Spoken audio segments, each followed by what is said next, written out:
Welcome back, TTR fam. It's your boy Michi Black, and right next to me, boy, is main event RJ with the strap. Yes, and you know when you see us, you know we're gonna talk about some sick shit.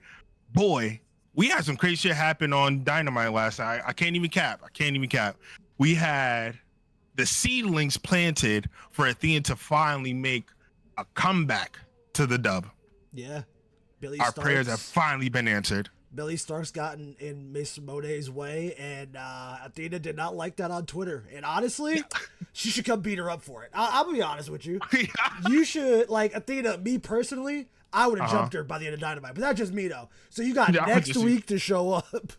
And the dub got no security, so you can just walk in. You can commit murder in their ring, and they watch you, I think. I think they actually, like, cheer with the crowd. It's crazy. So you can just go in there, Athena, doors open. The forbidden doors are always open.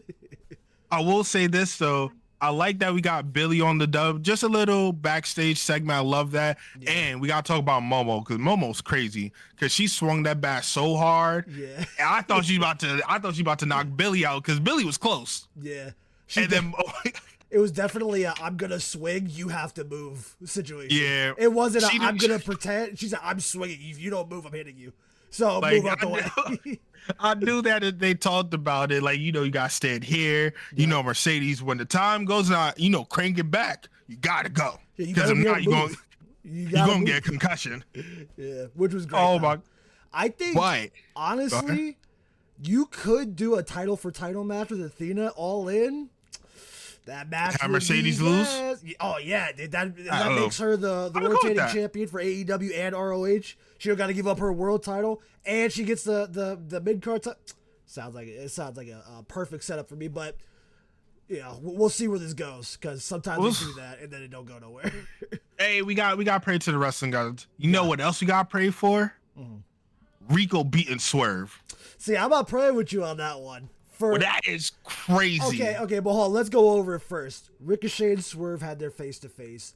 They have fully set a match for Revolution. It is a number one contenders match for the AEW World Title. I love that. Do you really want to feed Jon Moxley Ricochet right now? I'm gonna be completely honest with you. So good. And they're not. Don't say they're taking the title off of Moxley. You want to be honest with you? You want to be honest with you, bro? I'm gonna keep it a bean. I don't think Rico wins his match though. Let's be real. Like, he won the first one. TK, the way his pen been going, he's not letting Swerve lose two in a row to Rico. Even I know that, and I'm a fan. I want Rico to win. I'll be shocked, completely baffled and shocked if Rico wins. But same. Swerve is gonna definitely take it and make it 1-1. Yeah, and my thing about that is just like I said, you don't really want to feed Ricochet to Moxley. Right absolutely now, not. Because Ricochet's doing good work. So like it'd be probably a okay-ish match, because it'd probably be more Jon Moxley than it is Ricochet. So it'd be like an okay-ish match. But then you got to put Ricochet back in the back of the line, and I don't think he deserves to be in the back of the line right now. Not for this, because like if Swerve was champion. No, we got to clap it up. We got to clap it up, because you're giving Rico his flowers. You got to clap it up. Fine, whatever. But I can see him being like where he accidentally wins again, and this time it's for the AEW World Title, like where he walks around. See, with this is where you piss me off. What? That's the story you're telling. He's not a killer. He's not a killer. That's the whole story. So they would keep it going, right? But like him beating Swerve the second time would make more sense than him beating Jon Moxley randomly. So that's why I'm like, I don't think it's a good idea. I think it would be more of a good idea for Swerve post Ricochet to have that contract for a title shot. I like that, yeah. So I mean, yeah, but also it ended with Nana kind of giving Swerve an ultimatum. Oh damn, bro! I was gonna get there. We get there now, because there was nothing else to talk about. I don't like that they tease them breaking up a lot, because I'm not ready for a post Swerve Nana relationship with the AEW, and I'm never gonna be ready for it. So let's just not talk about it very often. You gotta be honest though. No. We gotta be honest with ourselves, bro. Like the dancing shit, like it even goes with DG. Like DG's dancing shit, I'm over it. Like it's so cringe. Like, bro, he gotta stop it. Not Prince Nana, I love him, but we're done with the dancing right now. No, we are not. Yes, we are. We could do the Who's House. We could do all that. But the dancing shit, we're done. We're done. So it stays, because here's the thing. Swerve doesn't do the dance, so I'm okay with it. If you had Swerve doing the dance, I'd be like, okay, what is this? But it's his manager, and his manager does that while he's actively killing people in the ring by kicking them in the head and stapling their child's finger paintings to their face. So I'm okay with it. RJ, know this. Mm-hmm. When we go out and you get in a bar fight, instead of Michi Black helping you, I'm gonna sit there and do this. That's different. Because you're not my manager. You're supposed to be my homie. Jump this guy with me. Oh my God. That's why I said I don't care that Nana does it, because he's just a manager. Swerve and Prince Nana, they have more than a working relationship, do they not? Yeah, but he's not a wrestler. He's not a wrestler. He's just a manager. All right, Pod. We're going to end this early because bro's why crazy. Why would you want the manager to get involved? Because it would just result in the heel getting disqualified over and over again. What you mean? We see it all the time, RJ. And they do it wrong. It's the same thing. RJ, what did we watch last night, bro? Did we not watch the same? Did we not watch the same episode where Don Callis literally attacked the bull? Yeah, and he was wrong, and he almost lost it because. But no, but what you comparing that to, because even Don Callis doesn't count because he's also a manager. He just likes to get involved because he can.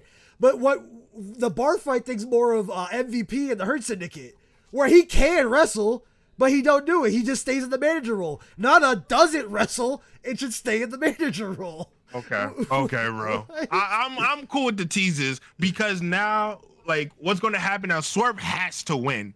Yes, sir. Like Nana gave the whole ultimatum. Is either get my shit back or we're done. Yep. You're done, Zo. Yep. That's what he said. That's what he said to Swerve. And Swerve was left puzzled and perplexed because now, on top of beating Rico, the geek, like what everyone likes to call him, now I have to beat the geek and make sure I please my manager. That's two. Yep. That's pressure. That's too much. That's so much pressure on your shoulders. Yep. And now every move he makes from now into Revolution, it would affect him. Yep. One way or the other is going to affect, and he has to be methodical about this. I think though, but like bring it all in, I really think though Rico loses though cleanly. I just wonder though, because they're never clear when they give title shots, like when it is.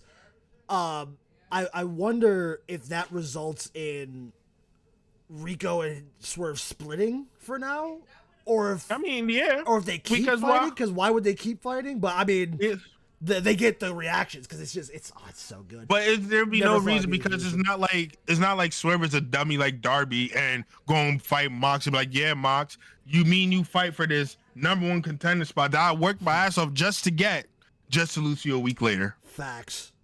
I don't think Swerve's gonna be like that.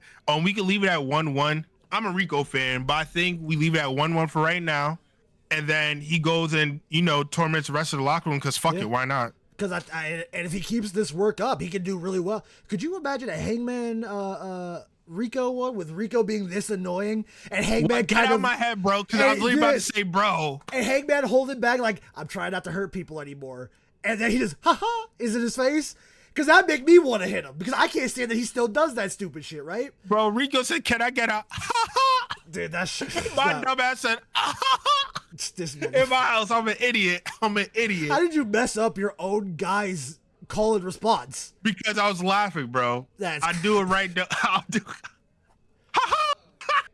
that noise that he makes at All In from the whole Texas crowd, not gonna lie, I can't wait. It's gonna get me like chills. Oh my God. You're gonna see me randomly tweet out that gif of The Rock doing the chills because that just what he done? yeah 16,000 Texans going aha, like all right, bro.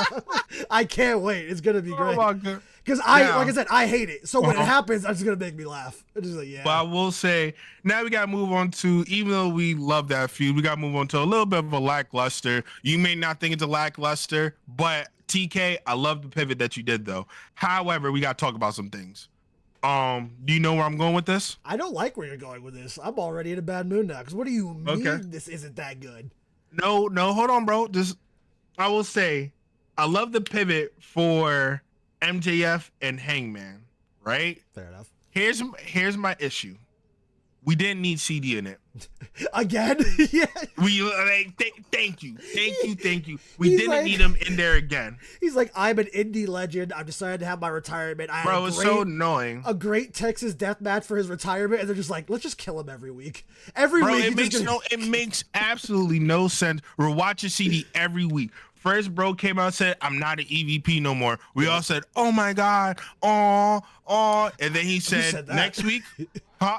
Listen, I'll tell you what the IWC was saying. Then the following week he said, we're going to do a Texas death match, was it? Texas death match, baby. Okay.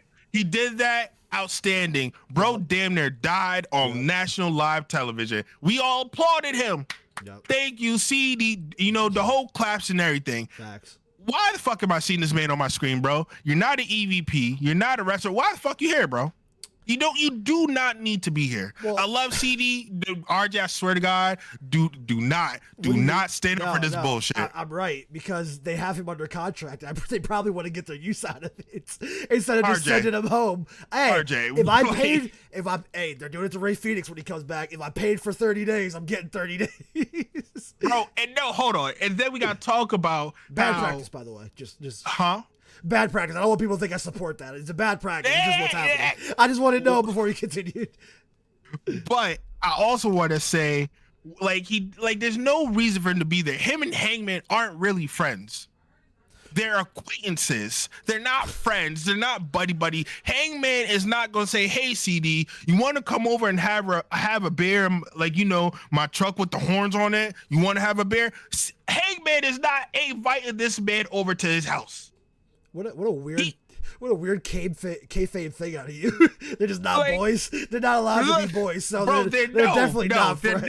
They're not hanging out. They're not singing Kumbaya. They're not singing spirituals in the backyard. They're not doing none of that, bro. They might. Why are we having CDB back there bleeding profusely?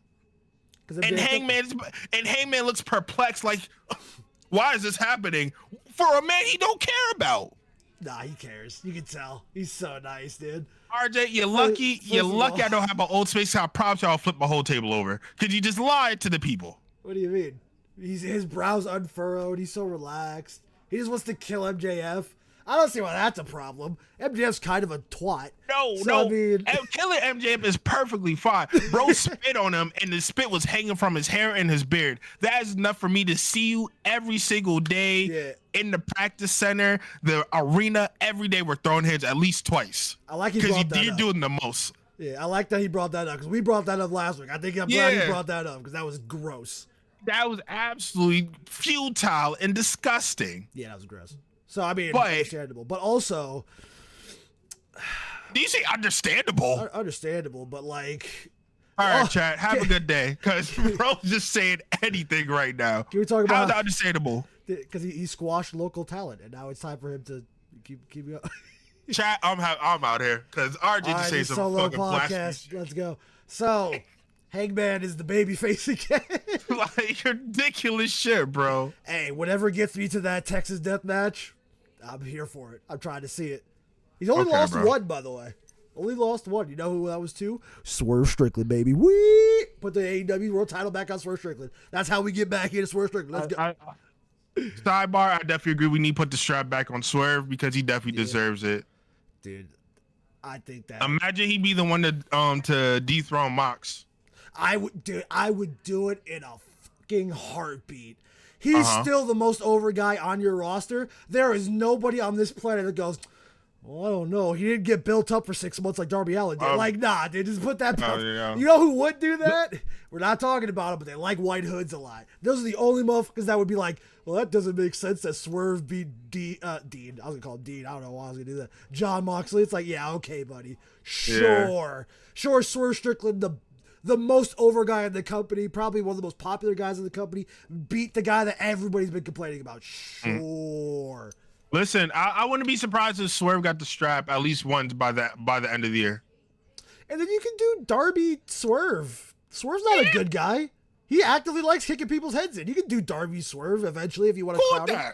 You could have. And I'm cool with that. Darby's arc could be that he did dethrone Jon Moxley and he feels bad because he felt like it was his responsibility. Out of kayfabe that he probably should have booked a mountain climb at the same time. Listen, but still, we're not gonna get into it. But there you go. And then you get the belt off of Moxley and you get the belt back on Swerve. That's a win-win for everybody, I think. No, you ain't lying. I like that. Clip that because that I like that. Got you. That's one. Now we're gonna talk about another story that actually took a turn for the best. Okay, so you did like this one. All right, I just wanted. I was gonna ask. You thought? No, I'm actually okay with this. I'm not mad about it. You know, I'm not disappointed. I feel like we finally had progression in this story. Yeah. If you don't know what's going on, Adam Copeland, aka Cope, is taking out Death Riders one by one. I like that. He took out Pac on Collision. This is what he got. Yep. Well, did he just get Marina or did he get Claudio? No. He got Claudio. And Marina? Yep, he got Claudio. Okay, so midway through, he gets Claudio. Dope. And then Marina, by the way, we brought up last week, Willow got her leg back on Marina. Hey, I was about to get to that. Because that's great writing on UTK. He's clearly watching the show. And clearly. Clearly. TK, big fan. We need you to do more like this. Because that concerto, because I'm him hitting the concerto on her. Oh, that's going to send a message, right? Willow's music hit, cool with that. And I had the Joker smile on the second the Willow music hit. I was like, let's go. Dude, I was so happy. I needed that. Like, you know, like when you do something, you're like, oh, my inner child needed that. My inner wrestling fan needed that because I needed to see Willow get her lick back, and that was a great lick back. It took forever, but I'm glad we got here though. And she didn't hold back. She cocked that thing all the best. Well, bam. Now also we killed two birds with one stone. You know why? We get to see Marina in a match. Facts, you know they gotta.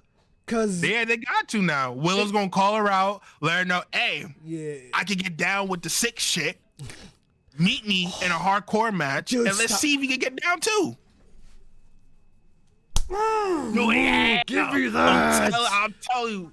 Listen, my pen game could be crazy, bro. Bro, I need that now. Like, why are we not book that for Revolution? I will buy the pay-per-view, I swear. And then give me that. I'm working on my pen game, and then you add Mox and Cope as their managers to be outside watching, and then halfway through, shit happens. Yeah, because they're at the beginning of the show, have that be the first match, and then Cope, Mox at the end. So it's like, did Marina get taken out by Willow? Did Willow get taken out? Let's find out, because you gotta watch the first match to find out. I'm telling you, bro. But honestly, though, like, to bring it all back, like, Cope really did his thing. Like, I'm not mad at it, and I'm glad we had a hint of Jay White. And usually, I don't be caring for bro, but I love that he was there just for like a little, they call for food, like a little Danish, a little Danish. He's just there. He's not to be eaten. He's just there for looks, and I love that. He didn't do nothing. He was just there, or chilling on the ropes. I don't think it's Danish, by the way. I don't think it's Danish either, but that's where we're going to go with. You're thinking garnish, brother. Garnish, You're thinking garnish, and it only made me mad because I couldn't think of the word, but I'm sitting here, I'm just like, Danish isn't correct. It's not Danish. It isn't correct, but we're going to go with it, though. But JY was definitely the garnish of this whole 5-star course meal at the end of the night, though. I love that. You know what they should do, right? They should take out Copeland right before the match in Revolution, replace him with Jay White. Jay White pins him, do AEW World Champion Jay White. Yeah. No, it's not. That's literally just not possible. They want that Mox Cope match so bad. And I don't know why. What it is. Like, I think that's cool that they've never wrestled before. This is the first time, and it's, they're both WWE guys that are going to have their first ever please match. Don't say the word. And AEW. I thought you were going to say the word. What, cinema? Because no, the other word. I thought you were gonna say it was a dream match. I definitely was going. Whoever's dreaming of that needs to go back to bed, okay? Because that's not a crazy match. I'm trying to think of all the times I've ever watched wrestling and I thought, man, Dean Ambrose and Edge really need to wrestle at some. Like, nah, I think that's it's a cool idea. No, I refuse. Cope. Well, I'm talking about like when I was watching them in the WWE. Oh yeah. I was never dude, they need to go. It's like, no. Right. Like, I think that's cool that they're like, they got they're big stars now. They went to another company to have this first ever match. Cool. Mm-hmm. I think I would like this hunting Death Rider story better if it was on somebody I knew might beat Moxley. Like that I could, because for Cope, I've got like 10% chance that he actually wins. And the only reason why it's so high is because Christian has the Money in the Bank. You can see that happen. Hey, you're drawing. Like, don't disrespect. Well, no, I mean, like, that's the only thing I think of, because where it's like, oh, Cope did, he dethroned Moxley, and then it's like, Christian Cage instantly takes the title off. It's like, oh, that's gonna reignite. Hey, like, I wasn't even talking about that. You called it Money in the Bank. Don't disrespect. What is it called? It's a contract, a Casino Royale contract, bro. Don't disrespect. I'm gonna call it the poker chip then, because I used to do that big ass poker chip. The poker chip. But don't disrespect. But yeah, I still don't think he's gonna win the match. So regardless, it doesn't matter. But like, if this was Jay White, like, I could be like, oh, I love Jay White. I can give it 12%. But since it's Copeland, or like, and also Jay White's one of those guys that like everybody wants more for. Yeah. So it's like everybody's like kind of behind it, even though it's like, yeah, he's probably not gonna win, but it'd be really cool if he did. It's like, I could give more to it. But because it's Copeland, I'm like, well, I don't think he's gonna win. Like, I truly don't think he's gonna win. And if he did, I don't think so either. He'd shock me. I would be shocked in a basement at like 3 a.m. when they decide to end that paper. Chill. Don't say that. Don't say that. They've got 2 weeks. That's what, 4 shows. They're gonna announce like 3 matches per fucking show. Like, wait, Revolution's a pay-per-view, right? It is a pay-per-view. That's why it is. It's in California, I think, which is kind of nice. So, like, maybe some shock stuff could happen with some title changes and things. Depends on what. I hope we start at a decent ass time. Dog, I'm pretty sure it's 8 regardless. We are going to be in the mud. Hey, but they did well with the past couple. They haven't been too long. They've been like normal pay-per-view-ish, like, pre Big Nose takeover of the Fed. So, I mean, it could be worse. I'm gonna complain about on Twitter. Hopefully he reads and say, hey, don't like start at it. Like, I know he can't, because at 5, that's probably like the earliest he can start it in Cali. But like, he got playing these things out. Think about the people on the east side, bro. We don't want to be. You just gotta think about the network and what they're playing, because sometimes they be coming out. Oh yeah. After basketball, so maybe the pay-per-views are kind of like, hey, we do them on Saturday, but we still won't mess with your like scheduling stuff, because like, right after basketball is pretty good for like Collision, because like a lot of sports people like see at least part of it. So I mean, I don't think that, because it technically is pay-per-view, so it has nothing to do with the network at all. But it could theoretically be something along those lines. I would never assume it, but it could in theory. Not a great theory. Do you have anything else to say? Because honestly, I'm good now. That was kind of it. Takeshita OC was cool. That was a great match. Like, I kind of expected it to be. Do you want to talk about it or no? No, it was just a good match. If you have time to watch one match, I'd suggest it. It's Takeshita and Orange Cassidy having a good match, so you're in for a good time. And Kenny Takeshita was kind of clear. Maybe next time, like, production guys, this isn't a jab, but like, don't show the Takeshita Kenny graphic before the match starts. Like, I know it's like, they could change it. It could have been if they were like, if they did plan for OC, they would just change it, whatever. But maybe don't show that beforehand. And after the match, it's like, okay, you never did change it. Fair enough, though. Great match. All right, you want to hit the ending then? Yep. Let's get out of here. Go ahead, sir. All right, ladies, gentlemen, those who identify as neither, we thank you for talking about the sick shit with the sickos, man. Listen, when you have to get through the day, we only have a finite amount of energy. But something that can always bring us back is a little bit of help. Glitch energy is that help. It gives you that perfect amount of energy and focus to get you through the day without giving you that weird groggy feeling at the end of the day that those chain energy drinks always tend to give you. But what's even better about this is if you use code SHOOT to win, you indirectly invest in this podcast right here, as you also get 10% off your order. Talk your shit, RJ. It's always a great time talking with Shimichi Black, Mr. Silky Warrior. It's a lot of fun. You already know. Guys, we're not going PG again this time. We'll see ya when we fucking see ya. My God, yes, RJ, I'm so proud of you.